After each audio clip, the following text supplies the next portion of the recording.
네, 안녕하세요. 그러면 우리가 이번 동영상부터 해서 1단원 내용을 공부를 시작을 해보도록 하겠습니다. 어, 지난번 오리엔테이션 동영상에서, 어, 그, 약간 말씀을 못 드린 부분이 있어서, 먼저 말씀을 드리고, 공부를 하도록 하겠습니다. 어, 우리가 이번 학기에 금융경제학 과목을 공부를 하면서, 중요한 개념들 위주로 공부를 할 것입니다. 뭐, 교과서를 보거나 하면 굉장히 디테일한 내용들, 짜잘한 내용들도 많이 소개가 되어 있는데, 물론 그런 자세한 부분들도 알면 좋지만, 어, 많은 경우에 처음 경제 금융 과목을 공부하는, 경우가 많기 때문에, 분들이 많기 때문에, 각 단원에서 그 중에서도 중요한 개념 위주로 공부를 하고 또 그렇기 때문에 퀴즈 그리고 중간 기말고사에서도 배웠던 중요한 개념들 위주로 문제를 출제를 하도록 하겠습니다. 그래서 요런 개념들은 요런 거를 의미를 하는구나 라고 중요한 개념들을 잘 이해를 하는 게 훨씬 중요하다라고 말씀을 드리고 싶습니다. 그러면 우리가 요번 1단원 내용으로 한번 금융경제학 공부를 시작을 해보도록 하겠습니다. 이제 첫 번째 파트 중에서도 1단원은 다른 많은 과목들에서와 마찬가지로 이 교과서 아니면 이번 학기에 우리는 이런 내용을 배울 겁니다 라는 것을 전반적으로 미리 소개를 해주는 단원입니다. 이제 그렇다 보니까 뒤에서 공부를 할 내용을 미리 소개를 해주는 거다 보니까 도대체 이게 어떻게 연결이 되는 거지? 연결이 잘 안 되는 느낌도 들고 또 뭔가 조금 새로운 개념들이 확 나오다 보니까 어렵다라고 생각이 되기도 하는데 요 1단원은 우리가 요런 거를 배우는구나 이번 학기에 배우는구나 라고 이제 고개를 끄덕끄덕 하면서 그냥 천천히 이제 들으면서 이제 잘 들으면서 이해를 하시면 되겠습니다. 이제 그래서 요 1단원은 나중에 우리가 여러 단원들을 공부를 하고 난 뒤에 그 마지막으로 사실 1단원을 보면 그래 그런 게 있었지 이런 게 있었지 라고 고개를 끄덕끄덕 할 수 있는 단원이 되기 때문에 그냥 설명을 잘 한번 들어보시려고 하시면 되겠습니다. 우리가 요번 1단원에 달려있는 제목은 투자 환경이라는 제목이 달려 있습니다. 이제 그런데 우리가 이번 금융경제학 과목을 공부를 하면서 이런 내용들을 공부를 하게 됩니다. 라는 것을 미리 소개를 해주는 것이라고 할 수가 있겠습니다.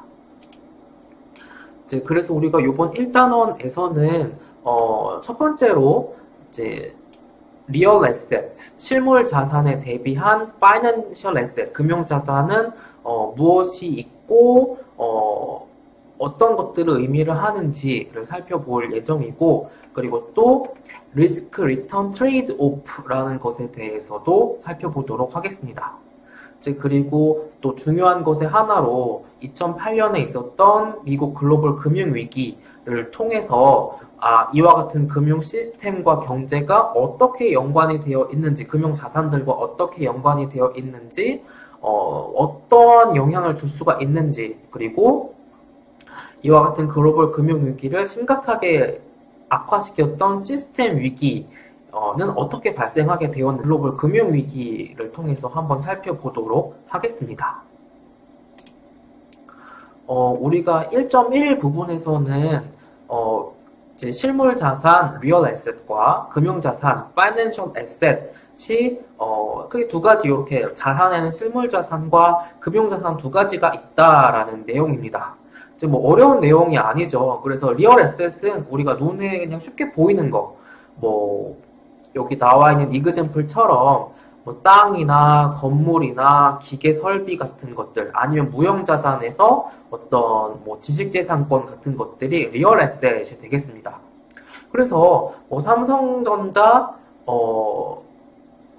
수원에 있는 삼성전자 공장 설비 뭐 반도체 라인, 아니면 현대자동차 울산 공장에 뭐 소나타를 생산하는 설비, 뭐 기계 장치들, 아니면 큰 그 넓은 토지, 공장, 아니면 이마트 홈플러스 같은 그 거대한 점포, 건물, 뭐 이런 것들, 눈에 보이는 것들이 쉽게 생각을 하면 다 리얼 에스tet이라고 할 수가 있겠습니다.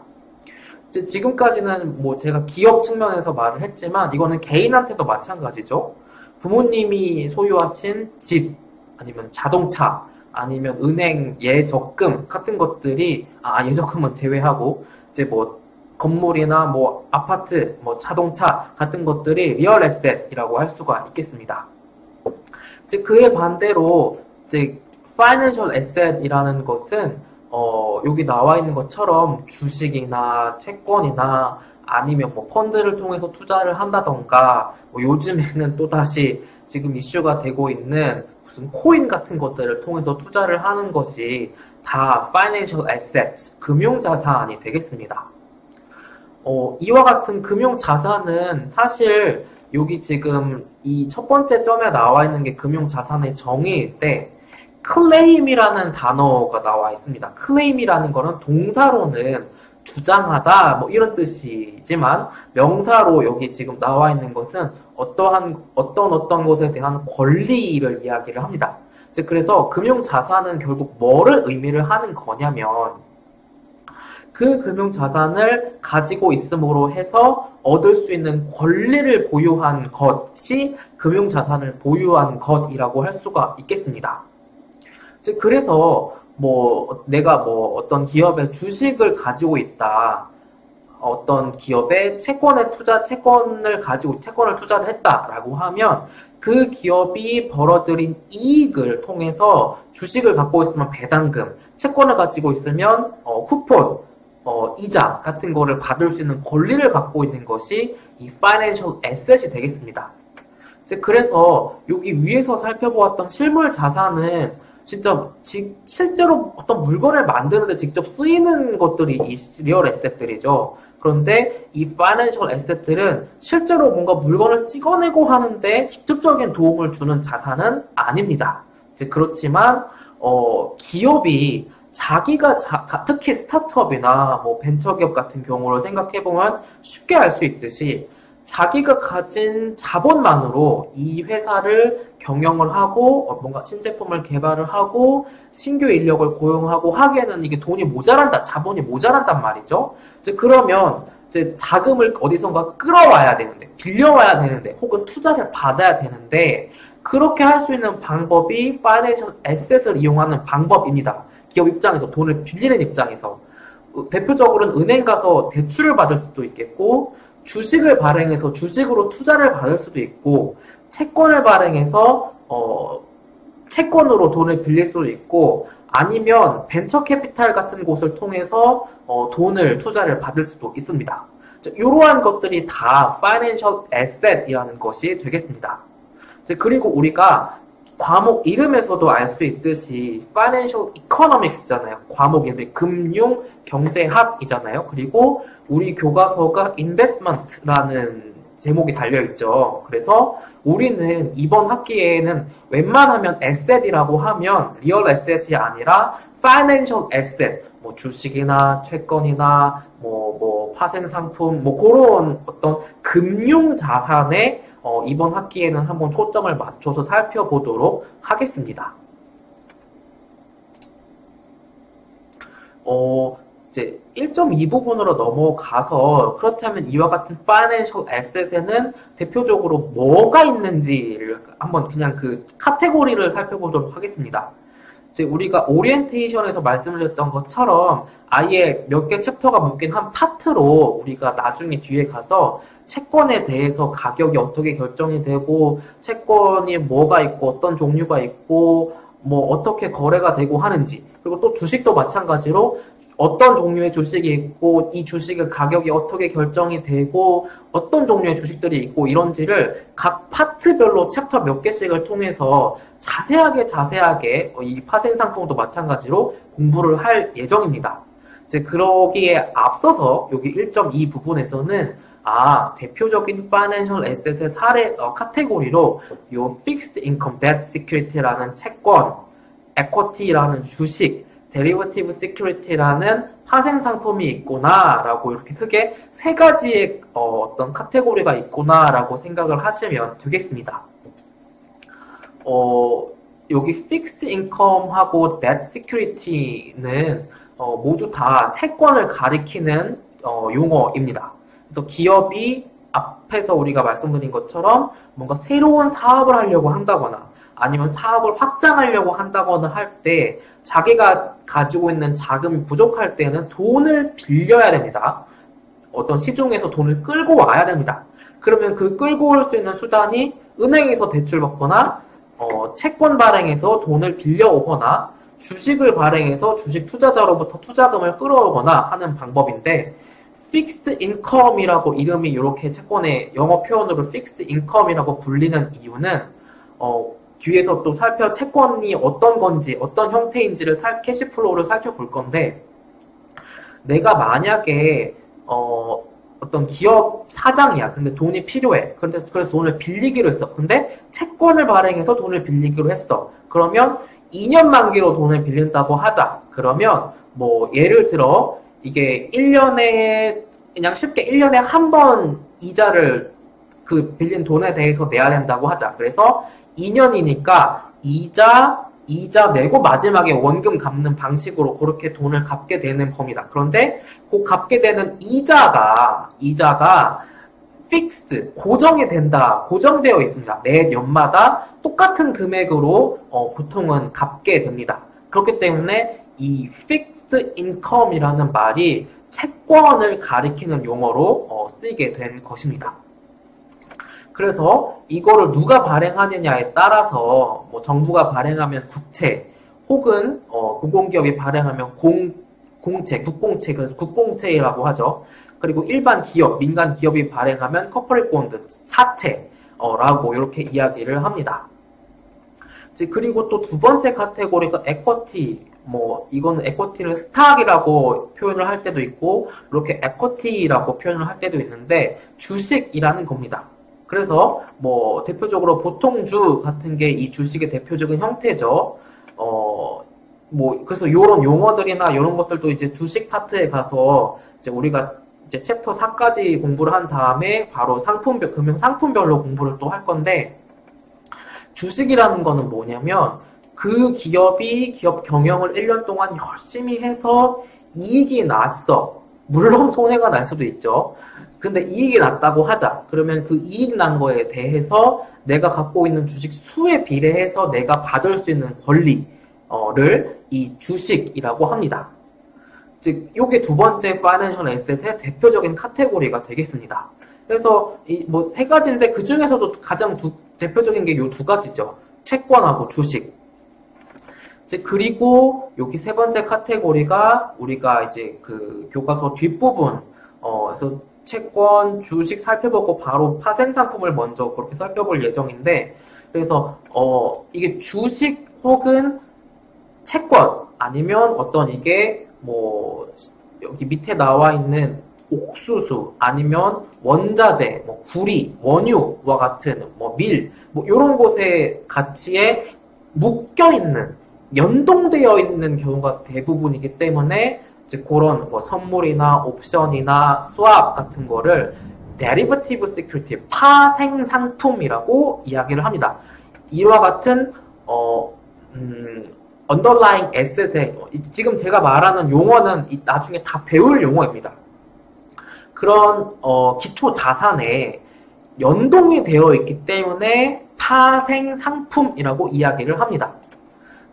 그런데 여기서 derivative라는 거를 영어 단어를 이제 우리 이공계 입장에서 보면 파생이라는 뜻보다는 미분이 먼저 떠오르시죠? 그쵸? 그런데 우리가 금융에서는 derivative가 물론 미분이라는 뜻으로 쓰일 때도 소수 있지만 많은 경우에, 훨씬 더 많은 경우에 파생 상품을 의미하는 경우에 파생된다라는 뜻으로 쓰이는 경우가 훨씬 많습니다.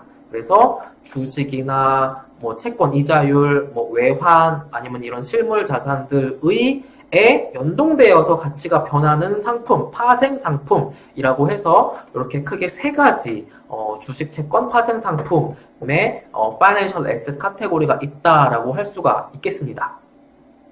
그리고 추가적으로 이제 또 시장 규모로는 굉장히 큰 시장 중에 하나죠. 외환 시장이라는 것이 있습니다. 지금은 코로나19 때문에 해외여행을 쉽게 못 가는 상황이에요. 그렇지만 뭐 정말 우리나라 인천공항 이용객이 얼마나 많아요. 아니면 우리나라가 딱 그 수출을 굉장히 많이 하는 국가 경제 시스템을 갖고 있잖아요. 그러니까 기업들이 얼마나 많은 외환 거래를 하겠어요. 삼성전자만 해도 전 세계 여러 나라에 얼마나 많은 지사가 있고 사무소가 있어요. 그러면 이 하루하루에만 해도 거래되는 외환 규모가 엄청나다라는 거죠. 그래서 그러한 외환이라는 것도 파이낸셜 에셋의 하나의 대표적인 카테고리라고 할 수가 있겠고, 이제 그게 지금 우리 교과서가 쓰여진 지가 조금 돼서, 그러니까 브렉시트, 영국이 유럽연합을 탈퇴를 했잖아요. 그래서 그 전에 쓰여진 교과서다 보니까 지금 이제 런던 금융시장에서 하루에 이만큼의 어떤 외환이 거래된다라고 했는데 실제로는 이제는 브렉시트 이후에 유럽에서는 프랑스 파리 아니면 네덜란드 뭐 그런 데로 조금 중심지가 옮겨갔다라고 해요. 그래서 뭐 이제 어쨌든 그런 커런시 외환도 굉장히 중요한 파이낸셜 에셋의 하나다라고 할 수가 있겠습니다. 이제 그리고 요 커머더티 실물 자산이라고 부르는 것인데 뭐 가장 대표적인 거는 원유 같은 것이 있습니다. 그래서 뭐 항공유 같은 것들. 이게 원유 가격이 시시각각으로 이게 예측을 할 수가 없이 변하다 보니까 그냥 아예 미리 계약을 해주는 거죠. 이제 그러한 것이 이제 파생 상품을 이용을 하는 것이고 이제 고원 언더라잉 에셋 되는 것들이 뭐 여기 천연가스, 뭐 원유, 옥수수, 밀들이 있겠습니다. 그래서 뭐 요런 부수적인 카테고리까지 합쳐서 요런 파이낸셜 에셋들이 있구나라고 살펴볼 수가 있겠습니다. 이제 그리고 넘어가서 여기 1.3 부분에서는 한번 이런 이야기를 해보도록 하겠습니다. 이제 금융시장과 경제와 관련한 여러 가지 얘기들을 한번 해보려고 하는데요.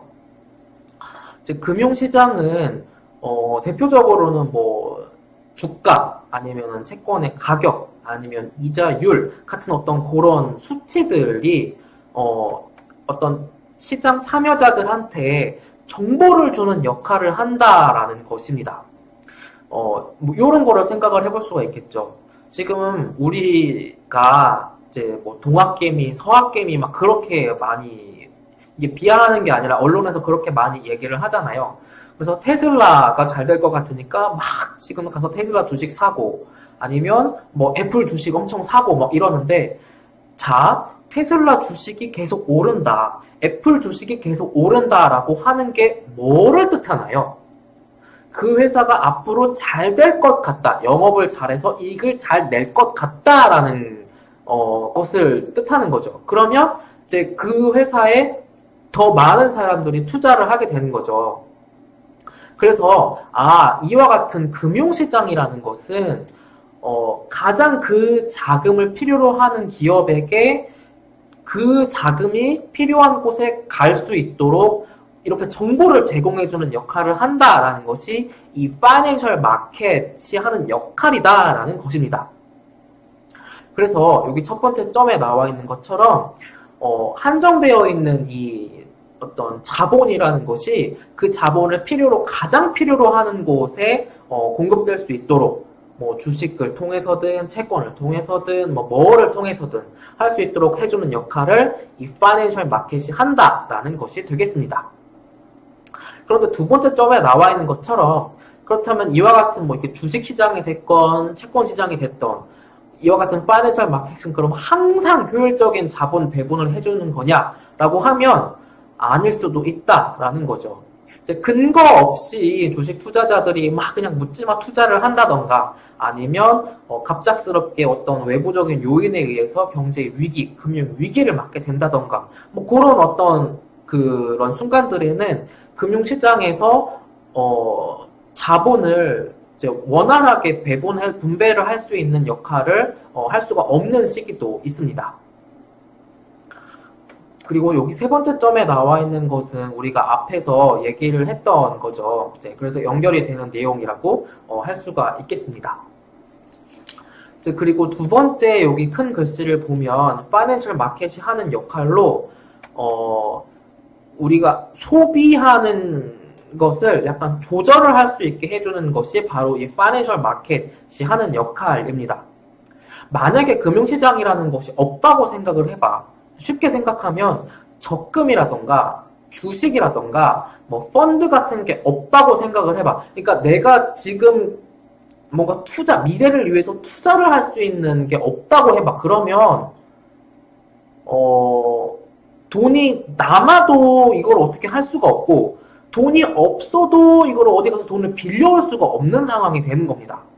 그래서 이렇게 파이낸셜 마켓이 존재함으로 인해서 내가 돈이 남으면 뭐 20대, 30대, 40대 때는 노후를 위해서 돈을 남겨두죠. 투자를 하는 거고 그리고 이제 그래서 내가 정년 퇴직을 하고 은퇴를 했어. 그러면 그때는 내가 그 전에 부어놓았던 뭐 연금이나 아니면 뭐 퇴직금 뭐 그런 것들을 가지고 살 수가 있게 되는 거죠. 뭐 덕분에 파이낸셜 마켓이 있는 덕분에 가능하게 된다라는 거죠. 그래서 이와 같은 파이낸셜 마켓에서 두 번째로 이렇게 우리가 어떤 소비를 뒤로 미룬다든지 할 수 있는 그런 것들을 할 수 있게 해주는 것이 이 바로 파이낸셜 마켓이다라는 것이 되겠습니다. 이제 그리고 세 번째로 리스크를 여기 allocation 한다는 뜻은 배분한다, 나눠준다, 할당한다라는 뜻입니다. 이런 거를 생각을 해보면 될 거예요. 뭐냐면 조금 공격적인 투자자 분들은 진짜 막 요즘에 코인 같은 거 하죠. 그리고 이제 그거보다 조금 덜 공격적인 분들은 이제 미국 주식, 뭐 해외 주식 같은 거 합니다. 이제 그거보다 조금 덜 공격적인 분들은 국내 주식하고, 이제 그거보다 조금 덜 공격적인 분들은 이제 채권에 투자를 하고, 이제 그거보다도 더 위험성을 싫어하시는 투자자는 아예 그냥 은행 예적금 같은 거를 하죠. 이제 그렇게 어떤 투자자가 가지고 있는 리스크 선호도에 따라서 투자를 할 수 있게 해주고 이제 그에 따라서 그 자금을 필요로 하는 기업에게 그 자금이 흘러 들어갈 수 있도록 합니다.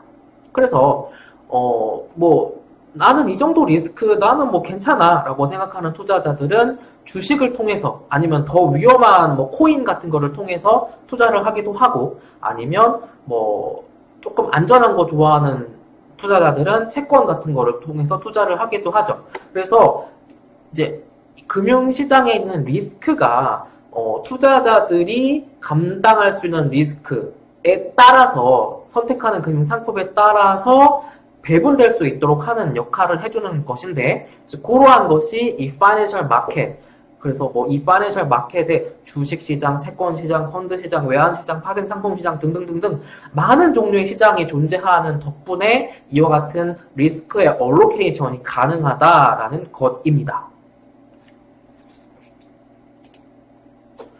그리고 또 파이낸셜 마켓이 하는 역할로 여기 오너십이라는 거는 소유권을 말을 하는 거고 매니지먼트는 경영이라는 거를 운용이라는 거를 의미를 합니다. 그래서 현대 자본주의가 등장할 수 있게 된 계기의 어떤 큰 원동력 중에 하나가 바로 이 소유와 경영의 분리 대표적으로 말하면 주식회사라는 시스템이 있기 때문에 이와 같은 발전이 이룰 수 있게 된 거죠. 뭐냐면 지금의 어떤 대기업, 뭐 삼성전자, 현대자동차, 뭐 LG전자라는 기업들도 사실은 그냥 우리가 지금 학교 밖에 나가서 내가 뭐 편의점 가거나 아니면 그냥 식당 가거나 하면 사실 그런 어떤 소상공인 분들은 그냥 소유 이퀄 경영이죠. 그쵸? 그냥 그 사장님이 그 가게의 주인이자 경영자잖아요. 근데 그러니까 그런 형태로 지금의 삼성전자, LG전자, 뭐 SK 하이닉스도 뭐 스타트업 벤처부터 시작을 했으니까 이제 그렇게 많은 경우의 기업이 시작을 합니다. 뭐 지금의 어떤 유니콘 기업이 된 토스나 뭐 카카오뱅크, 카카오도 다 그렇게 시작을 했죠. 소유 이퀄 경영인 상태로 시작을 합니다. 즉 그런데 기업이 커가게 되면서 자금을 필요로 하게 되면서 돈을 빌리게 되는데 그 여러 돈 빌리는 방법 중에 하나로 주식을 통해서 투자를 받는 방법이 있다고 했죠. 그러면 주식을 통해서 투자를 받게 되면 투자해줘서 감사합니다라는 대가로 주주들한테 당신은 주주입니다. 우리 회사의 주주입니다. 우리 회사의 주인입니다.를 이제 증명해주는 어떤 증서 같은 거를 주게 됩니다. 그래서 사실 이와 같은 뭐 삼성전자, 뭐 LG전자, 뭐 KB국민은행 많은 어떤 주식회사들, 기업들의 주인은 사실은 주주입니다. 그런데 내가 그 회사의 주인이다, 주식을 갖고 있다고 하더라도 많은 일반 국민들은 자기 생업이 있죠. 저는 학교에서 수업을 하고 연구를 해야 되는 생업이 있고, 이제 일반 회사원분들은 자기가 맨날 출근해서 이제 퇴근할 때까지 일을 해야 되는 생업이 있고, 학생은 공부를 해야 되는 그런 역할이 있는 거고, 그래서 내가 삼성전자의 주주라고 하더라도 맨날 삼성전자 본관에 그 삼성역에 있는 삼성 본관 찾아가가지고 CEO가 잘하나 못하나, 이놈의 지금 사장들이 잘하나 못하나, 아니면 팀장들이 잘하나 못하나를 감시를 할 수가 없습니다. 그래서 현대로 오면서 주식을 가진 주주와 기업을 경영하는 경영진이 분리가 되게 된 겁니다. 그래서 비록 회사의 주인은 주주라고 하더라도 그 주주가 맨날 가서 그 기업 잘하고 있는지 못하고 있는지를 감시할 수는 없으니 주주가 이사회를 뽑습니다. 주주총회 같은 거를 통해서 이사회를 뽑습니다. 그러면 그 이사회의 대표이사 아니면은 뭐 이사회 의장이 이제 이사회를 구성을 하게 되고, 그러면 그 구성한 이사들이 CEO를 선출을 합니다. 고용을 합니다. 그러면 그렇게 고용한 CEO가 다시 자기 밑에 부사장들을 뽑고, 그럼 부사장들이 이제 밑에 뭐 팀장들, 처장들, 뭐 본부장들을 뽑습니다. 그러면 그 밑에 이제 또 인사팀하고 현업부서랑 협조를 해서 이제 실제로 실무를 담당을 할 뭐 대리, 과장, 신입사원, 뭐 인턴들을 뽑는 거죠. 즉 그래서 이렇게 경영을 하는 사람들은 사실 소유를 하는 사람들하고 분리가 되어 있습니다. 그래서 이와 같은 소유와 경영이 분리돼서 지금과 같은 어떤 자본주의가 발전할 수 있게 해준 원인이 뭐 덕분이다? 파이낸셜 마켓이 있었던 덕분이다라는 것이 되겠습니다. 그래서 여기 쉐어라는 용어가 나오는데 첫 번째 점에 그래서 주식을 이제 때에 따라서 상황에 따라서 주식을 가리키는 영어 용어가 스탁, equity, 그리고 여기 나와 있는 share가 모두 다 주식을 가리키는 용어입니다. 혹은 share는 주식이 아니면 어떤 뭐뭐에 대한 권리 아니면 자기 해서 그런 거를 나타내는 뜻이기도 한데, 여기 나와 있는 첫 번째 점처럼 주식을 사기도 하고 팔기도 하면서 이제 그런 어떤 소유와 경영이 분리가 되게 되었고, 혹은 A라는 투자자가 삼성전자 주식을 갖고 있다가 그냥 마음에 이렇게 자꾸 이게 떨어질 것 같아. 그러면 그냥 이거 팔고 다른 주식 사기도 하죠. 즉 그렇게 한다고 하더라도 그 회사 주식을 판다고 하더라도 그 회사 경영에는 아무 영향을 미치지가 않죠. 즉 그게 다 이 소유와 경영의 분리가 있을 수 있었던 파이낸셜 마켓이 존재하는 덕분이라고 할 수가 있겠습니다.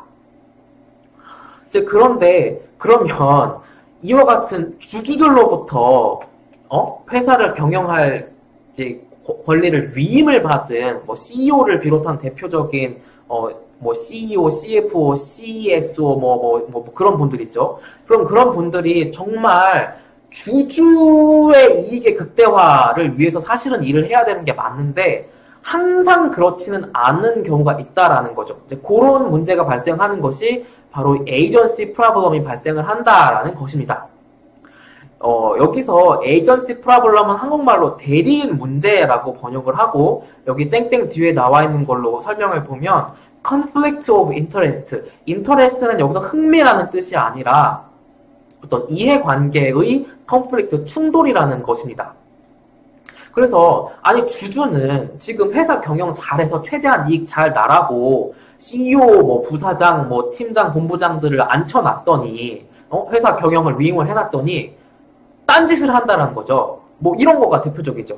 뭐 지금은 해외여행을 쉽게 못 가지만 아니 이코노미 타고 해외여행 아니 출장 가도 되는데 지 어떤 편의 아니면 보여지는 것을 위해서 굳이 비즈니스를 탄다든지 4성급 호텔에 묵어도 되는데 굳이 비싼 5등급 호텔에 묵는다든지 아니면 회사 차로 소나타 하나 타도 되는데 굳이 비싼 그랜저 아니면은 해외차 수입차 사가지고 탄다든지 아니면 그냥 삼겹살에 소주로 회식해도 될 걸 그냥 이게 주주 눈치 안 보고 어떤 그런 거 안 보고 그냥 막 고급 레스토랑 가가지고 직원들 회식을 한다든지 물론 그게 필요로 할 때도 있지만 그러니까 이게 어쨌든 주주의 이익에 반대되는 행동을 하는 경우도 경영진이 하는 경우가 상당히 많다라는 거죠.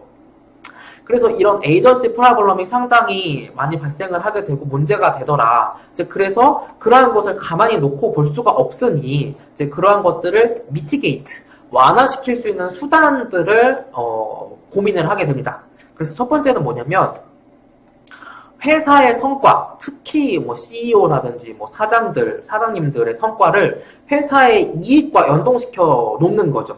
그래서 기본급은 굉장히 적게 하고 인센티브를 굉장히 그 포션을 늘려서 회사 이익이 많이 나야 월급을 많이 가져갈 수 있게 해주는 방식으로 이제 그렇게 어떤 임금 구조를 짜놓는다든지 이사회를 주주들이 감시를 할 수 있는 어떤 수단을 만들어 놓는다든지 이제 그리고 아니면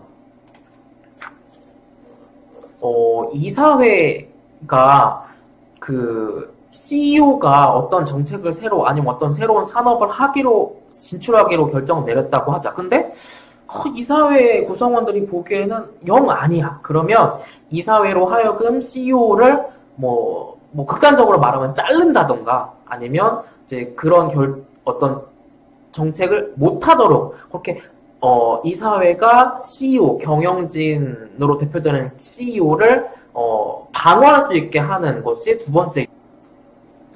세 번째는 라지 인베스터라고 나와 있는데 대표적인 기관 투자자들을 생각을 하면 됩니다. 뭐 대표적인 게 국민연금, 뭐 사학연금, 아니면 보험사들, 삼성생명, 뭐 삼성화재, 뭐 그런 굉장히 많은 자금을 가지고 있는 그 회사들은 우리나라뿐만 아니라 많은 기업들의 주식에 투자를 해 놓고 있죠. 그래서 우리나라의 국민연금 같은 경우도 대표적으로 진짜 그냥 뭐 시총 1위부터 뭐 몇 위까지 회사들의 진짜 거의 뭐 1대 주주 아니면 2대 주주가 거의 국민연금인 경우가 많습니다. 이제 그래서 언론에서 뉴스에서도 그 대한항공 작년에 뭐 경영권 분쟁 그러니까 그 조현태 측하고 삼자연합 조연아 측하고 분쟁이 있었을 때 국민연금이 누구 손을 들어주냐가 굉장히 이슈였잖아요. 그래서 그런 것처럼 이 회사는 대주주의 눈치를 주식을 많이 갖고 있는 측의 눈치를 보게 됩니다. 그래서 그 중에서도 주식을 많이 갖고 있는 연기금 이런 라지 인베스터들은 그런 회사의 경영을 계속 모니터링하고 잘못하면 잘하도록 고치도록 하고 하는 거죠. 즉 그렇게 하면서 에이전시 프로블럼이 완화하거나 아니면 예방을 할 수가 있는 거가 되겠고 요 네 번째는 만약에 CEO가 잘 못하고 있어서 그 기업이 뭔가 성과가 잘 안 나고 있다. 그러면 take over라는 것은 기업의 인수합병을 이야기를 합니다. 그래서 다른 기업에 적대적으로 원하지 않더라도 인수합병이 되는 경우가 있을 수도 있죠. 이제 그러면 그 경영진은 이제 그 회사가 인수합병이 됐으니 물러나야 되는 경우가 되겠지만, 이제 그 회사의 주주는 그런 이슈로 인해서 주가가 오른다든지 아니면 어떤 경영진의 인적 쇄신이 발생한다든지 하면서 이익을 얻을 수가 있기 때문에 대리인 문제를 미티게이트 시킬 수 있는 수단이 되겠습니다. 이제 그리고 마지막으로 요 1.3 부분에서 이야기를 하고 있는 것이 요 corporate governance라는 것, 그리고 corporate ethics라는 것입니다. 이제 governance라는 지배구조를 이야기를 하는 거고, ethics는 윤리를 이야기를 하는 거죠.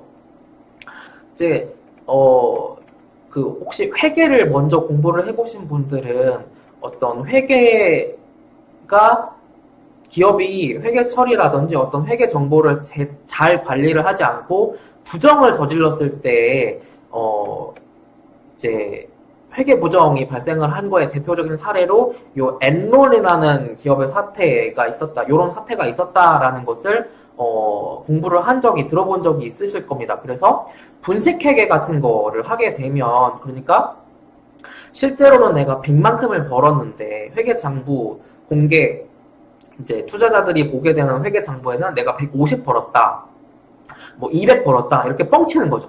즉 그렇게 하면 사실 회사 밖에 있는 투자자들은 그 회사 안에 있는 정보를 잘 모르거든요. 그러니까 그거를 모르고 투자자들은 투자를 하게 되는 거지. 이제 그러면 이제 그게 끝까지 가는 경우가 없죠. 이제 중간에 밝혀지기 마련인데, 그래서 그렇게 회계의 어떤 부정의 어카운팅 스캔들, 회계 부정이 발생하게 되는 경우가 있습니다. 그래서 이러한 회계 부정이 발생하지 않도록 하는 수단이 이제 이런 거를 계속 회사 안에서 어떤 관리 감독을 할 수 있는 이제 그런 수단을 만들어 놓는 지배 구조를 조금 건전하게 뭐 좀 강력하게 해놓는 게 회계 부정 같은 문제가 발생하지 않게 하는 수단이 될 수도 있고, 아니면 아예 뭐 이게 굳이 규제를 하지 않더라도 기업이 윤리적으로 알아서 잘하면 되는 거잖아요. 그렇죠? 그래서 이렇게 어떤 기업이 윤리적으로 물론 이익을 추구를 하겠지만 그럼에도 불구하고 윤리적으로 기업 경영을 할 수 있도록 하도록 하는 것이 이 corporate ethic이라고 할 수가 있겠습니다. 한편으로는 우리는 증권사 애널리스트들, 그러니까 증권사에 있는 애널리스트들이 뭐 삼성전자의 뭐 단기 목표 주가는, 적정 주가는 얼마입니다 라고 이렇게 목표 주가를 내놓으면서, 그러니까 매수 추천 아니면은 유지 아니면은 매도 뭐 이렇게 의견을 내는데, 이제 그 과정에서 증권사 애널리스트들이 너무 그냥 조금 너무 뭐라 그래야 돼, 낙천적인, 너무 긍정적인 그런 보고서를 내는 경우, 그러한 것들도 투자자가 투자를 조금 잘 못하게 만드는 그런 원인이 되기도 하죠.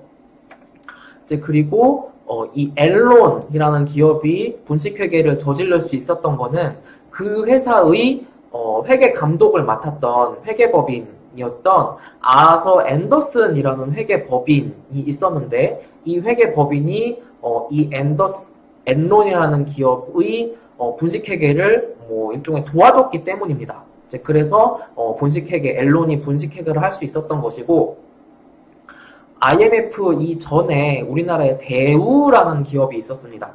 그래서 지금도 뭐 대우의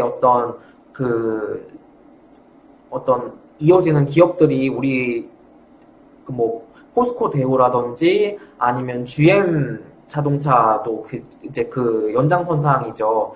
근데 그런 거 중에서도 대우라는 기업이, 대우도 그냥 뭐 네이버나 위키피디아 검색해보시면 분식회계가 있었고, 그래서 IMF를 겪으면서 이제 무너진 그런 케이스가 되겠습니다. 이제 그리고 이러한 것을 정부 기업들이 윤리적으로 안 한다던가 자꾸 회계 부정을 저지르다 보니까 최근은 아니고 미국에서 요 사비엔스 옥슬리 법이라는 법을 통과를 시켰습니다. 그래서 2002년에 통과가 된 이 법은 뭐냐면 요런 수단들을 통해서 조금 더 기업들이 어떤 윤리적인 경영을 하도록 이제 유도를 하는 거죠. 그래서 더 독립적인 이사회 구성원을 선출하게 해서 CEO 같은 경영진을 감시하게 한다든지, CFO, 최고 재무 책임자로 하여금 그 회사의 어떤 재무제표에 대해서 책임을 지도록 만든다든지, 아니면 회계법인 같은 게 되겠죠. 이제 전혀 관리 제3자의 회계법인이 그 어떤 일반 기업의 어떤 회계를 감독하도록 만든다든지, 이제 회계법인, 회계 감사를 하는 회계법인이 그 회사에 이제 돈을 받는 입장이잖아요. 회계법인은 그 회사를 회계 감사를 해주고 돈을 받는 입장인데, 나중에 그 회사가 우리 회계법인 또 불러주도록 하려면 내가 그 회사한테, 회계법인이 그 회사한테 쓴소리 하기는 사실은 쉽지가 않죠. 이제 그런데 그렇다 보니까 자꾸 이게 어떤 부정 같은 게 생기게 되는데, 이제 그러한 것이 최대한 근절되도록 하는 수단들을 만든다든지 하는 것들을 통해서 요렇게 사비엔스 옥슬리 액트 같은 법을 통해서 파이낸셜 마켓이 조금 건강하게 돌아가도록 하기 위한 노력을 하고 있다라는 것을 마지막으로 살펴보았습니다. 요번 동영상이 조금 내용은 뭐 어려운 게 전혀 없었죠. 내용은 전혀 어려운 게 없었는데 조금 길이가 길어졌습니다. 그래서 요번 동영상에서는 여기까지 공부를 하고 우리가 다음 동영상에 또 이어지는